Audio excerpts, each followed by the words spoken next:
The death of God is about the drying up of a horizon of meaning and of a whole form of human life. Where do we stand in the illusion it makes? What kind of space are we invited into?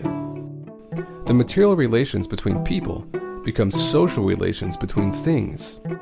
When we look at toasters, corn, and TVs, we still, to a large extent, live in the interregnum between worlds, if you will, or between paradigms. Not many people in the history of the world have faced that. Zero Squared is the Zero Books podcast. Shaun Scott is a Seattle-based writer, historian, and filmmaker. He is the author of the ebook Something Better, Millennials and Late Capitalism at the Movies. He's also a columnist for City Arts magazine, and in February, he wrote a column entitled In Defense of Call-Out Culture. He is also the author of Millennials and the Moments That Made Us, which is out now from Zero Books. It's Thursday, March 29th, 2018, and I'm Douglas Lane, the publisher of Zero Books and the host of this podcast. I want to thank Adam A., Thomas G., the Frankfurt Shul, Leo, Anton S., Eric G., Kyle E., and 236 other patrons of the Inside Zero Books podcast.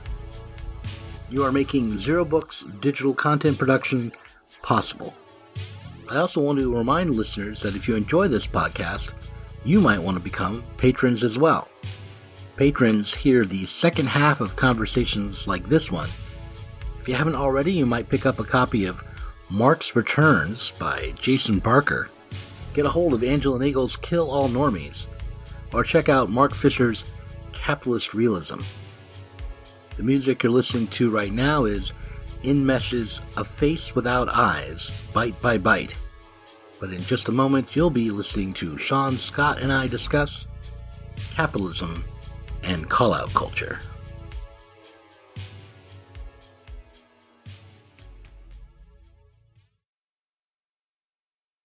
Shaun Scott is a Seattle-based writer, historian, and filmmaker. His work has appeared in Jacobin, Sports Illustrated, and the film journal Senses of Cinema. His book, Millennials and the Moments That Made Us, is out now from Zero Books. Shaun Scott, welcome to the Zero Books podcast. Did you want to add to your bio? It was just something I pulled off your Zero Books page. Yeah. No, it's great. You know, I did so much research for this book while also being a columnist for a City Arts magazine, and just the ability to kind of do some double time as a writer, and at the same time that I'm sort of practicing how to get my words out and make it relatable as possible.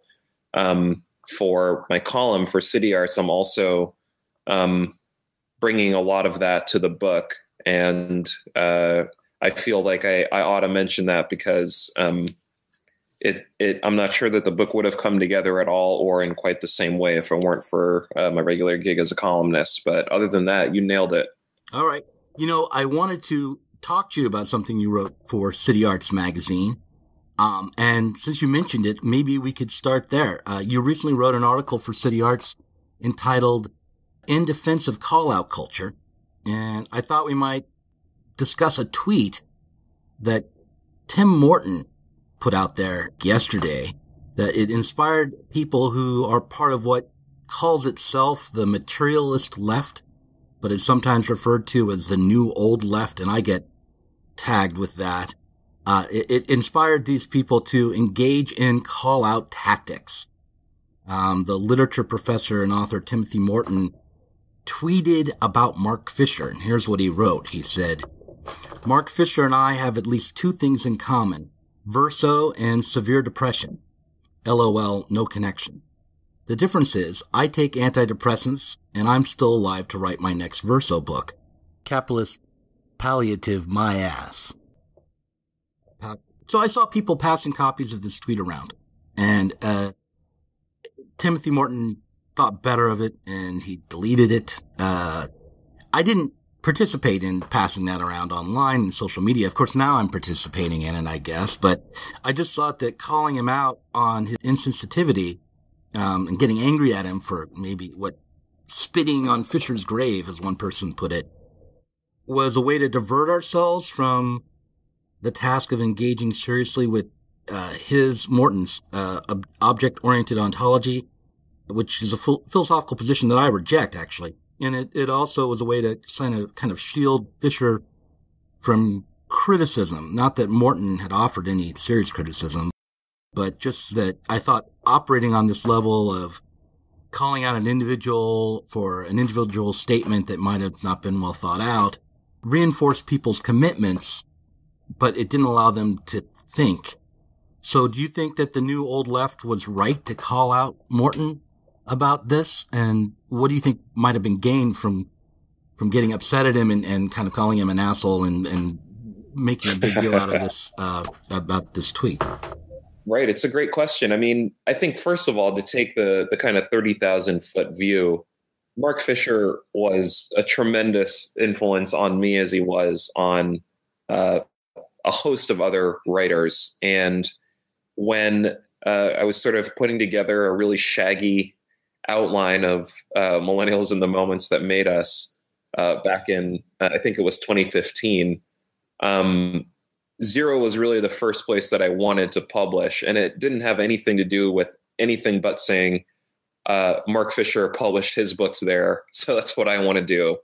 And of course, over time, the other influences get filled in, and I came into my own sort of sense as a writer, but it was a very foundational influence. And so I was among the people who felt a tremendous sense of loss in January of last year, the week before Trump took office, when Mark left us.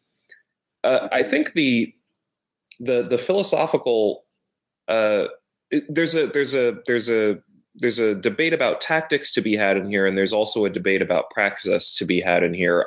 I think that in some ways, Mark Fisher's writing about call-out culture in The Vampire Castle, among his most influential writings, in addition to capitalist realism, some of the there's an irony, I guess I would say, in the fact that there were as many people calling out a writer who was really, as you were saying, doing a lot to not really be a very respectful person in Fisher's direction. And so I think I think there was something to be gained in the sense that many of the people who are part of maybe the new left, or millennials who are in the left, a younger generation of people who have grown up with the idea that suffering one kind of abuse or another in silence really isn't a pathway to get you anywhere but where you've been before.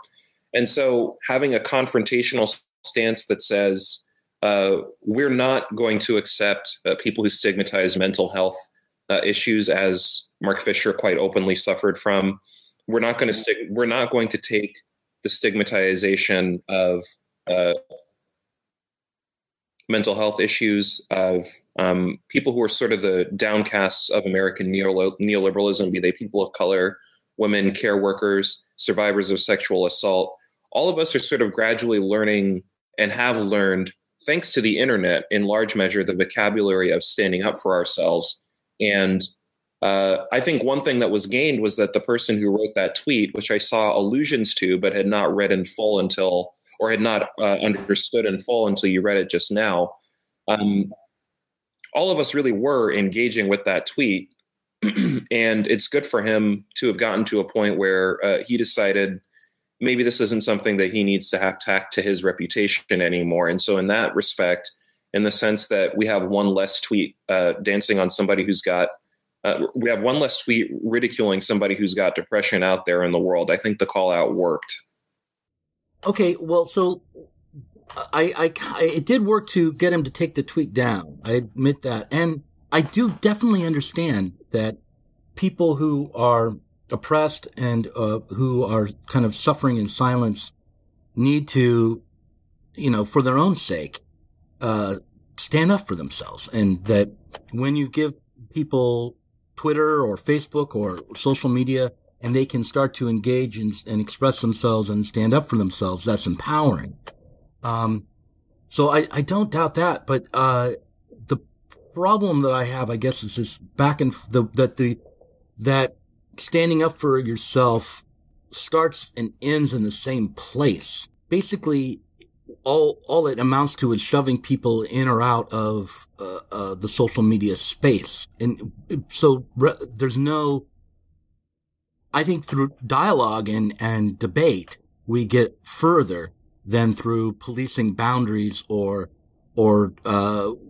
enforcing reputation management on people. I think that it'd be better for Tim Morton's tweet to stay and for people to discuss it. And, maybe be pissed at him, and definitely, because that's a shitty thing to say. The way he said it was wrong. But there's something here, like, what he's saying is, under capitalism, if it does cause depression, capitalism causes depression, let's say, we still have to have a more complicated relationship to the medicines that are produced under capitalism than maybe Mark Fisher would lead us to believe. I don't even know if it's in any case true that Mark Fisher didn't take antidepressants or advocated against taking antidepressants. So that question isn't even asked if you stay at the level of, hey, this guy's an asshole and he should manage his reputation better. Well, he's what was this writer's name again? It's Tim Morton, and it's funny because I've interviewed him just as many times as I've interviewed Mark Fisher. Where people are is a feeling of incredible anxiety and pertaining to ecological issues and because of ecological issues. And you have to meet people's anxiety where it is, and you have to acknowledge that the current situation, however long it's been going on for, is extremely weird. And one of the ways in which we try to make it less weird, actually, is to do what you just did in play, which was to say that, we're coming to the edge of a cliff, and if we don't do X, Y, and Z, we're going to fall off the cliff. I think it's actually a lot more cognitively healthy, but also historically accurate, to say that we are, in fact, having this conversation while falling out of the sky, not unlike what Slavoj Žižek likes to say about Wile E. Coyote. We think we're not, and that's the only reason why we're not having the sensation of plummeting. And so Tim Morton, my understanding of it is that he's got a book deal with Verso, or has a forthcoming work from Verso. I think he does, yeah. Okay, so that leads us to believe that I think he's probably good with words, used to explaining himself in a pretty clear and transparent fashion. Well, I don't know that. He's an object-oriented ontologist. I mean, a transparent fashion, I would say not so much, but I'll give it to you. It's good. And so if he, in any case, he's not somebody who suffers from want of the conceptual and verbal tools to express himself, so that if he wanted to say what he meant, instead of being just kind of snarky and dismissive, he had every opportunity to do that. I think it's critical here to sort of introduce the notion of emotional labor to this conversation. It's something that forms kind of a really core part of several chapters of the book. And just this notion that for so many years in a capitalist context, there's been an onus that's been placed sort of on people who have gotten the short end of the stick under capitalism to do the work of explaining, of sussing through, of clarifying the work of people who, or the words of people who are not necessarily meaning well in what they have to say. And that, like a lot of other kinds of labor under capitalism, is disproportionately shouldered by the oppressed under it. And so I think one of the things that we're witnessing with call-out culture in regards to this tweet in specific, and probably more generally, is just a general sense that that kind of emotional labor is going to be withheld and not extended where it's not rewarded. And in the same way that in the grand socialist tradition, the grand Marxist tradition in the American left, of the strike, of withholding your labor power in order to gain concessions from capital, I think you're also seeing this work on an interpersonal and intercommunicative level, where people are saying we're going to withhold our emotional labor, and we're not going to go through sort of the necessary steps of, or the unnecessary steps of sort of figuring out what somebody who said something that was kind of ableist or kind of racist or kind of sexist really meant. And instead, we're going to downwardly redistribute or horizontally redistribute that labor into something that's more productive for our gains as people who are subalterns in this late capitalist context. Could this is something that I'm going to be talking about, and in other words, I've been challenged to discuss, and that I don't know enough about really, and so could you walk me through the theory of emotional labor? I understand like abstract labor in Marxist terms, and I understand how labor time is exploited, and all of this kind of what social and necessary labor time is, and if the idea of emotional labor, I'm having difficulty understanding one, how it fits with my own model, which maybe it doesn't, which is fine, right? But then the other is, what constitutes an emotion as labor in the sense of being a productive labor? What kind of labor is productive according to emotional labor? But really, just could you explain that theory a little bit to me?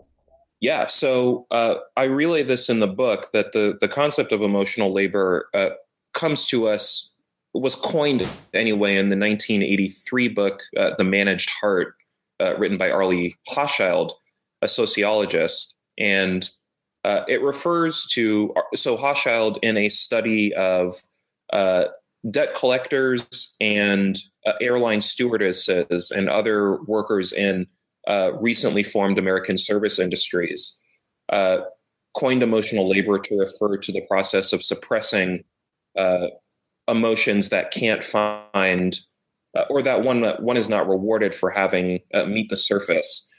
And it refers to also a performative aspect in American work that has to do with putting on much more, let's say, tolerance, or a much more welcoming demeanor than might be internally held. So it speaks directly to Marx's notion of being alienated from one's labor, in the sense that if you're, for example, an airline stewardess who's dealing with a passenger who's a creep, you're not really rewarded for letting this guy know exactly what you think about him, because you're up there 30,000 feet in the air, and your job depends on pretending to be nice, even if you're not really feeling like extending that olive branch. And so I think, and that's kind of the emotional, that's sort of the historical nexus for why Hochschild was writing about it. I think here in 2018, where we're talking about why emotional labor is sort of relevant to this particular conversation, is that it has to do with in situations where people are not necessarily even rewarded for pretending that something is nicer than it is, or dealing with somebody who is obviously trying to start some sort of confrontation, is not being careful with the words that they're using, is, in the case of this tweet that you read, behaving like a jackass. There's not really anything that you can, there's not really much clarity that you're going to gain as somebody who already knows that this person is not behaving in the best of faith. And so rather than, you're really not rewarded for pretending like that's anything other than what it is. And so I think, given that, I think the notion of emotional labor here is relevant, because people might not want to have, might not have the energy to expend trying to figure out what somebody who could have used better words actually meant. It's actually just, sometimes easier to just flip the bird and move on. I feel as though two things. One is I have this sort of knee-jerk, pedantic approach to Marx to always want to be very clear about, the terms we use when it comes to Marxist theory, because I spent the emotional labor to read Capital Volume 1. So I think that it would probably be wise to not make too many claims about how well emotional labor fits into the Marxist theory. But that's just my, knee-jerk kind of response. So the other thing, though, I'll say is that it's clear, having worked in customer service in various forms for like 20 years before I was here, I absolutely know the toll that being polite can take, and the amount of resentment that builds up towards customers who you have this entirely artificial relationship with. Sometimes in ways, though, that isn't even particularly justifiable. For instance, I found myself getting impatient with a blind customer at the ticket office where I worked because he was coming after a slew of not confrontations, but irritating, interactions with other customers. So he had different needs. I had to explain to him where seats were and things in a way that I wouldn't have to if I could hold up the chart. And I found myself being impatient, but I, for him, went through the, I used emotional labor. I tried to. I don't think I did particularly well, but I tried to not get impatient and engage in that kind of emotional labor.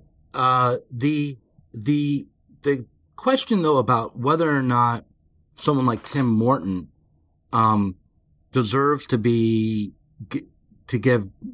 get our emotional labor in response to his tweet, I think turns things on its head in a way, because I think the right question is, will we be better served by going through that emotional labor?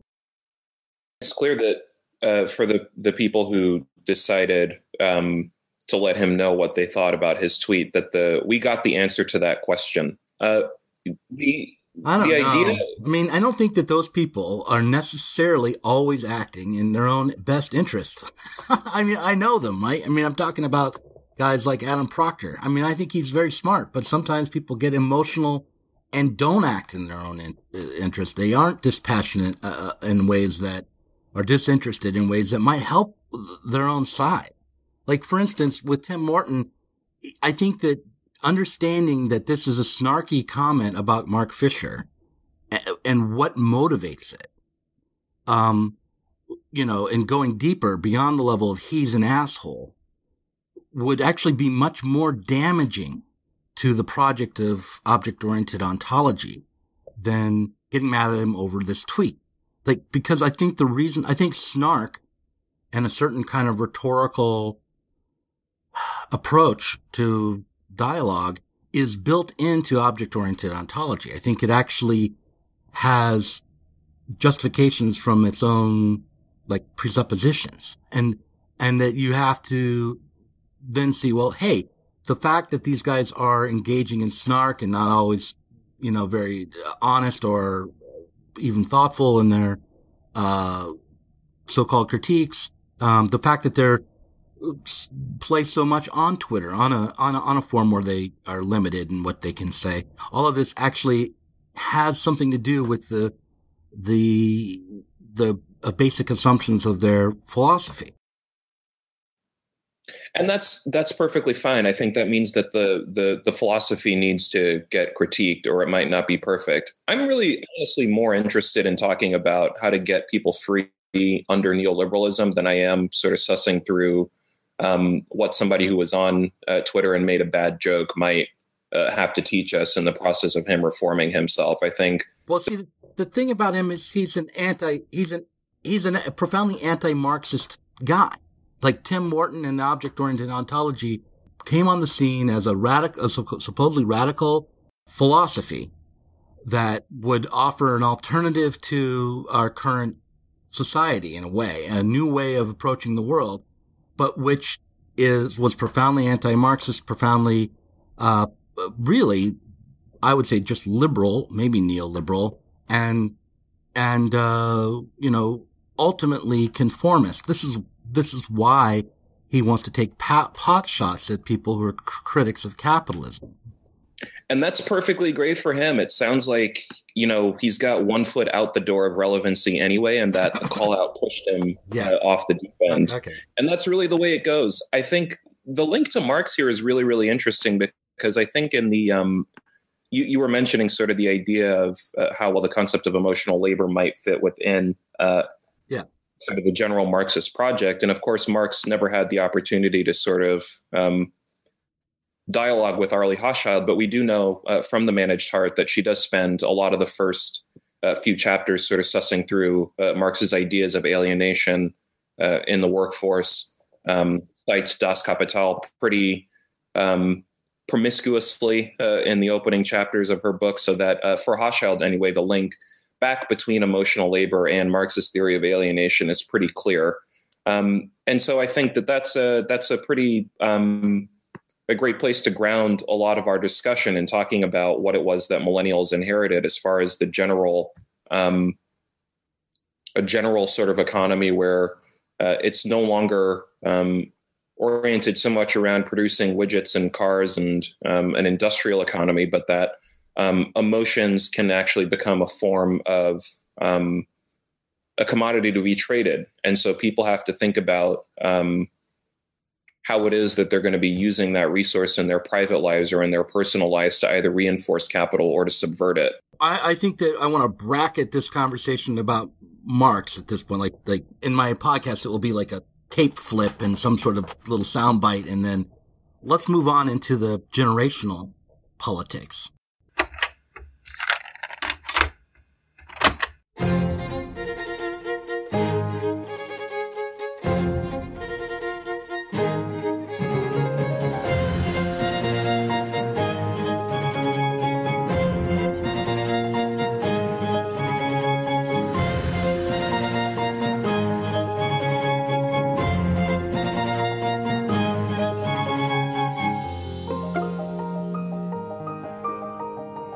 Gen X is the generation born between 1965 and 1980. They are smaller than the millennials, smaller than the boomers. The significance of Gen X is that they are right in the sweet spot for consumption. They are at an age now where consumption peaks. They are making very important spending decisions, big ticket spending decisions.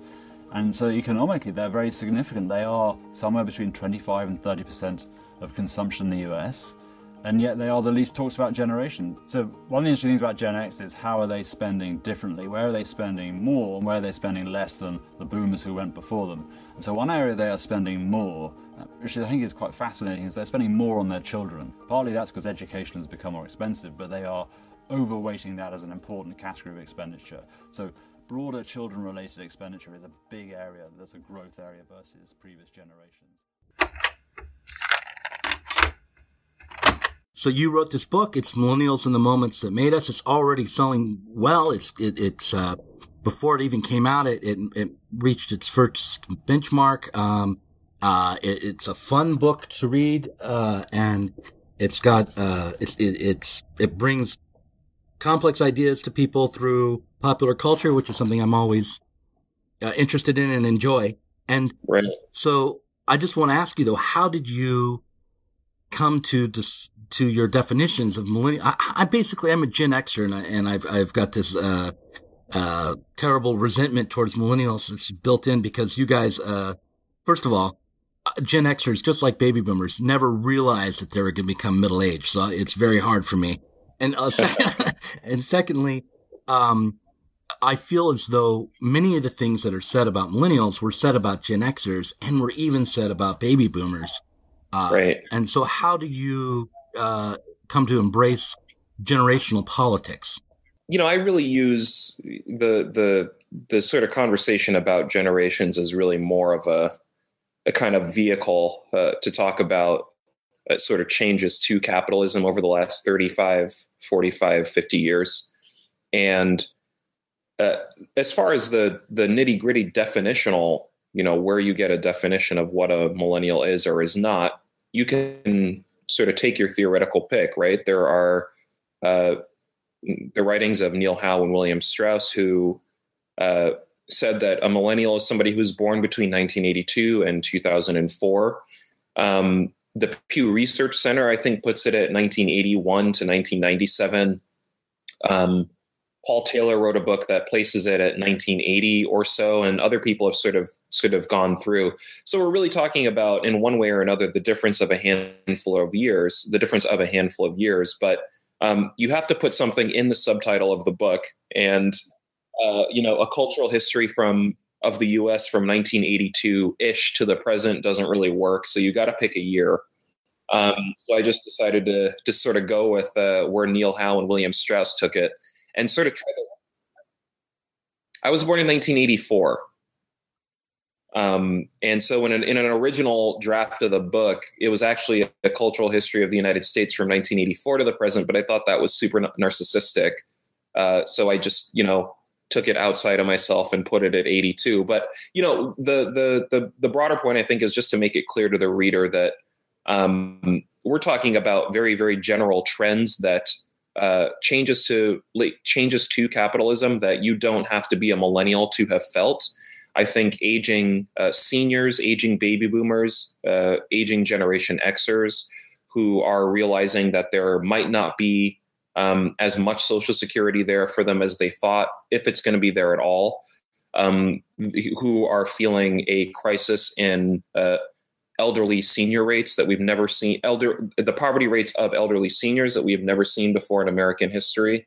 And people who are just struggling generally under the weight of neoliberalism, no matter what age you are. I think it's a conversation that implicates all age cohorts, even if what makes millennials unique is the fact that we're the only age cohort thus far to have come up completely under the 35-year experiment with neoliberalism, where other groups may have aged into it, like Generation Xers or baby boomers who experienced the transition. Millennials, and I guess those that come after us, are unique in the sense that we've never really known anything but austerity as the cultural and political norm in the United States. Well, I just want to say that if I were to write a book like yours, it would have to start in 1970, late 1970, because that's when everything important in this country and in, I think, the world started. Of course, that's the year I was born. But let's see. Well, I want to talk about neoliberalism, and I want to go back to your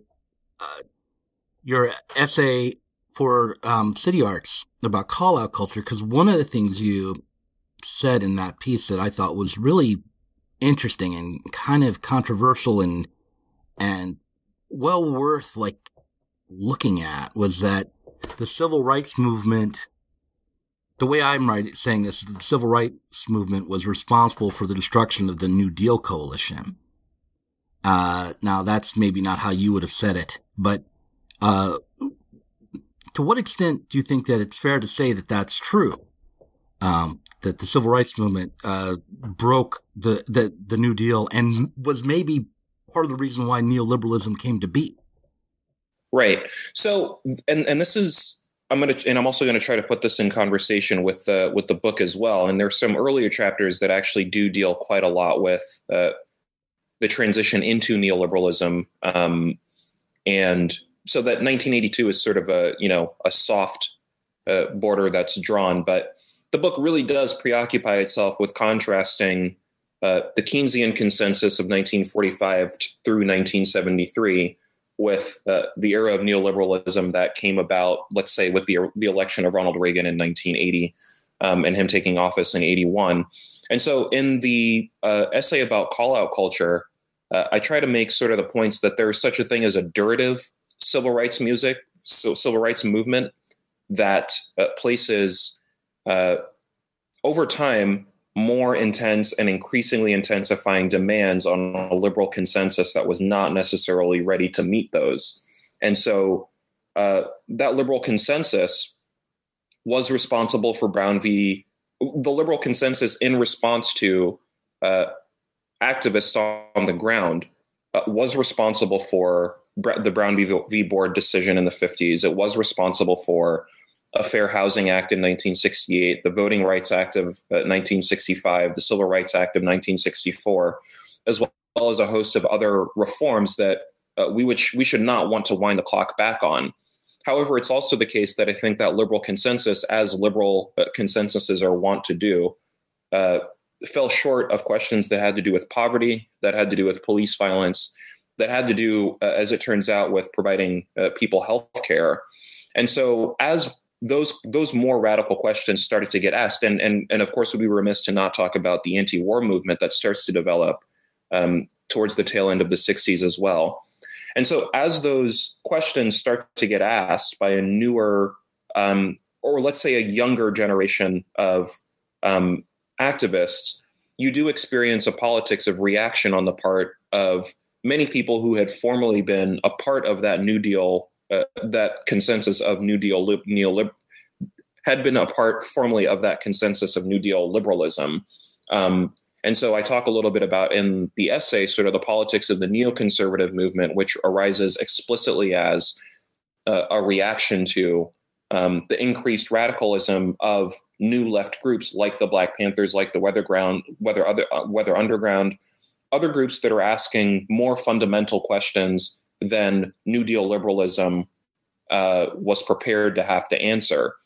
I have since received a little bit of blowback about this essay in particular, because there are many who feel that the essay maybe doesn't pay as much attention to the corporate determinants in the New Deal coalition falling apart, specifically vis-a-vis the business counteroffensive that starts to get waged in the early 70s. In the parts of groups like the Business Roundtable that, or business activists essentially that anticipated the Koch brothers' efforts. You have think tanks like the Ayn Rand Institute that sort of crop up with the express purpose of setting up a cultural echo chamber that's responsive and friendly to free market ideas. Milton Friedman is broadcasting PBS documentaries in 1980 about, I think, one of them called Free to Choose, about, really about touting neoliberal policy. So it's definitely the case that it's not just the political determinants that led the New Deal coalition to fall apart. Internally, it's also external pressure from corporate America. And yet at the same time, I think it's true to realize that that project would fall apart if it was not able to find social groups that were willing to listen to that message, that were willing to differentiate themselves from groups that were going to be consigned as too radical, as, the crazy long hairs, the crazy hippies, the crazy gun-toting Black Panthers. All of the ways of portraying those groups which were really doing nothing but extending we're doing nothing but extending the demands of the New Deal liberal coalition into a more radical place that addresses poverty, more fundamental questions. It became easy for social groups to sort of differentiate themselves on that basis. And so the neoliberal project is not going to be able to find political footing if it were not for groups on the ground that were happy to differentiate themselves from groups that they had only a few years prior been marching with and protesting with. Well, I think it's worthwhile to point out that the New Deal was an anti-communist movement. It was a way for capital to preserve itself. And what happened after World War II, not just in the United States, but in Europe, was that the consensus around not the New Deal per se, but let's say, the welfare state started to rip at the seams. And not just, again, in the United States. In France in 1968, there was major strikes, student strikes and worker strikes that took almost all of France and seemed like it had revolutionary potential at the time, at least to the participants. And what I would say is that you have to take into account that not only were there fractures in the working class itself along racial lines, not only was industrialization expanding and changing the demographics of the country, not only were there imperial wars going on, political projects like the ones you mentioned from Milton Friedman and conscious ideological neoliberals, but also after World War II, we had a boom, mostly starting in the United States, but going globally after the Depression, right? So we had a recovery from the Depression and a boom. And by the 70s, the boom was dwindling. What I'd say in Marxist terms is a tendency for the rate of profit to fall was taking hold, and there were new economic pressures on those who want to manage capitalism, and it became more difficult to maintain the kinds of projects that are associated with the New Deal or welfare. And it's also true that business interests were looking for reasons to get out of the New Deal coalition from the start, right? And even in the earlier period, there are, minor controversies that take place under President Kennedy's term with U.S. Steel rising its prices. When they explicitly said, they told Kennedy that they weren't going to do it. And so that consensus, and this is really kind of the heart of the essay and where I try to take the conversation about politics in the tail end of the book, is that there's really no great imagined consensus to return to. There were no greater times. There's really sort of loosely affiliated groups that for a time get to the point where they say, we have enough in common with one another to wage this one common struggle against capital. And the way that we're going to actually get to a stage where we're able to contest capital is not going to be by pretending that those internal divisions don't exist, I think, but instead by forming sort of a culture that says, we are all uniquely disadvantaged by capitalism in specific ways that we need to address in a program for human liberation with socialism.